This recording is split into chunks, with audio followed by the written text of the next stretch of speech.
조합제 TV 시청자 여러분 안녕하십니까. 2019년 3월 14일 새벽 0시 20분입니다. 며칠 전부터 이상한 일이 벌어지고 있습니다. 문재인 사람들이 나와서 나경원 자유한국당 원내대표를 영웅으로 만들어주고 있습니다. 원내교섭단체에서 이해찬 대표 등 민주당이 난동을 부리면서 그 연설을 유명하게 만들었습니다. 그 연설 내용도 좋았지만은 문재인 대통령이 제발 국제사회에서 김정은의 수석 대변인이란 말을 안 듣게 해줬으면 좋겠다라는 충고를 고맙게 받아들이지 않고 그것을 무슨 저주나 떼는 것처럼 단상을 점거하고 삿대질을 하고 소란을 피워서 한 20분 동안 연설을 중단시키는 장면이 생생하게 보도가 되고 거기에 나경원 의원이 차분하게 그리고 단호하게 대응하는 모습을 보면서 많은 한국 사람들이 많은 정상적 한국 사람들이 통쾌하다, 속 시원하다라고 하면서 이 연설이 어떤 점에서는 역사적 연설이 될 수도 있는 한국인의 영혼을 흔드는 그리고 지금 대한민국이 처한 위기의 본질을 정확하게 명문으로서 꿰뚫어내는 그런 연설로 만들고 말았습니다. 그리고 어제는 또 여기에다가 윤리위에 제소까지 했어요. 윤리위에 제소되어야 할 사람들은 난동을 부린 아니 국민을 대표하는 야당의 원내대표가 정부를 비판하고 대안까지 내는데 그 발언을 문제 삼아가지고 윤리위에 제소한 것은 유신시대 이후 처음입니다. 이게 독재 정권이다. 아니 좌파 전체주의다 하는 비판을 사고 있는 겁니다. 매를 번다 그러죠. 매를 번다. 그런데 어제 또 한 인물이 등장했습니다.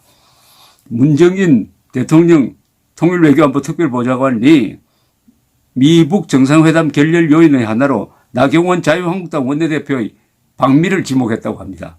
낸시 펠로시 하원 의장 등과의 대화에서 남북 경제협력에 반대 의사를 밝혀 찬물을 끼얹었다는 요지였습니다.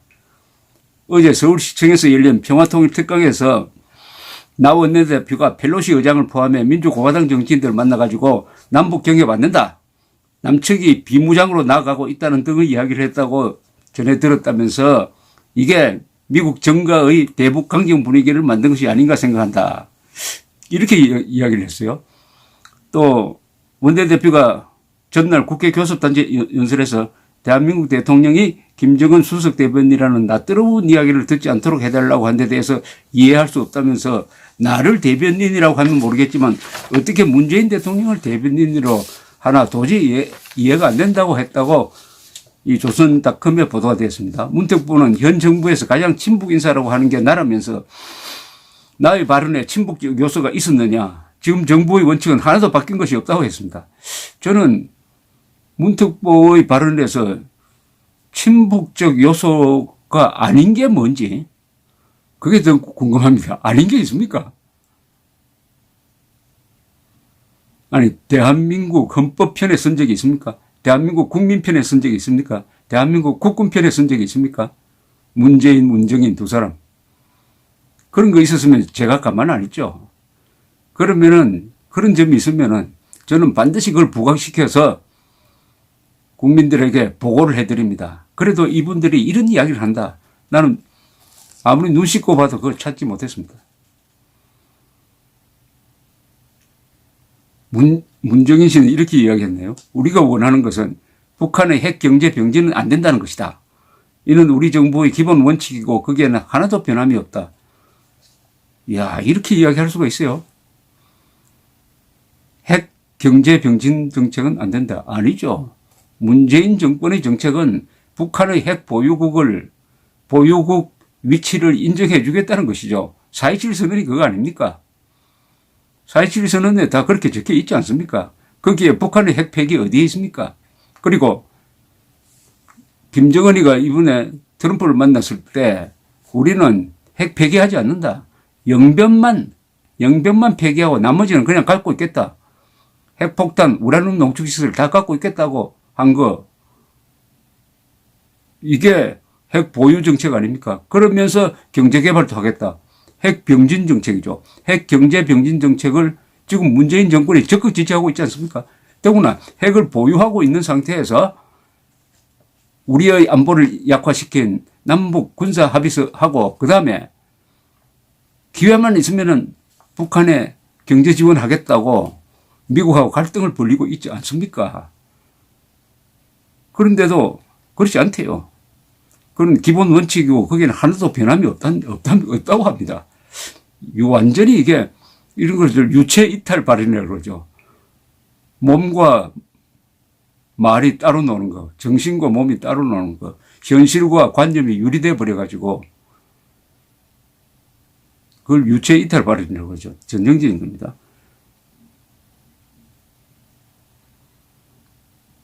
미국도 북한에 대해서 빅딜을 일방적으로 요구할 만큼 어리석지 않다고 보고 북한도 스몰 딜에 집착할 만큼 어리석지 않다고 본다. 문 대통령이 촉진자 역할을 하면 좋은 결과가 나올 것이다 라고 했다. 중재자가 이제 또 촉진자로 바뀌었네요. 자, 그런데 어쨌든 그러면 이게 나경원 의원이 방미단을 이끌고 일단 갔습니다. 가서 활동을 한 것이 조금씩 보도가 되었습니다. 다만 가기 전에 입장을 명확하게 하고 간 것은 아주 마음이 든든했습니다. 비핵화 전에 제재 풀면 안 된다. 비핵화 전에 종전선언 하면 안 된다. 이런 입장이었죠. 그런데 거기 가서 그때 여야 대표단과 같이 행동한 게 있고 따로 행동한 게 있습니다. 같이 행동한 것은 이 문희상 국회의장이 이끄는 여야 대표단이 가서 펠로시, 지금 낸시 펠로시 하원을 장악하고 있는 민주당의 하원 의장을 만나서 나눈 대화가 생생하게 전해졌습니다. 거기 보면은 나경원 의원을 빼고는 다 문재인 정권의 대북 정책을 지지하니까 펠로시 의장과 논쟁이 일어났는데 펠로시 의장의 이야기가 보도가 되었습니다. 북한은 비핵화를 하지 않으려고 하고 대한민국은 무장해제가 되고 있다. 북한 비핵화는 이루어지지 않고 지금 현재 남한의 무장해제만 이루어지고 있다. 이렇게 딱 정리를 했습니다. 여기에 그때 동석했던 나경원 의원은 펠로시 의장 말이 맞다고 했다는 보도가 나왔습니다. 그 이외에 보니까 자유한국당 방미단은 낸시 펠로시 하원 의장 만나고 그다음에 케빈 메카시 미국 하원 공화당 원내대표를 만나고 그다음에 윌리엄 코언 전 국방장관을 만나고 제임스 준월트 전 국무부 동아태 부차관보 등을 만나서 제2차 미북 정상회담을 비롯한 한미동맹 현안들에 대해서 의견을 교환했는데 이때 나경원 원내대표, 강석호 외교통일위원장, 김재경 외교통일위원회 간사, 백성주 국방위원회 간사가 같이 갔습니다.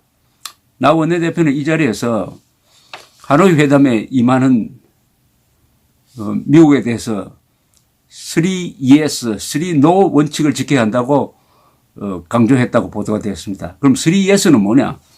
대화를 통한 북핵 문제의 외교적 해결, 한미 간 긴밀한 협력, 북핵 협상에 있어서 한미일 정책 공조를 지지한다. 이게 3yes입니다. 이거 다 좋네요. 이렇게 해야죠. 특히 한미일 정책 공조라고 하는 게 눈에 띄입니다. 한국과 미국이 지금 그 적대적으로 갈라지고 있는 걸 그래도 한미일이라고 한 게 배려가 깊다는 생각을 하게 합니다. 그 다음에 수리로 세 가지가 안 된다고 그래. 세 가지를 안 된다고 그랬다고 합니다. 세 가지가 뭐냐. 주한미군 감축 안 된다.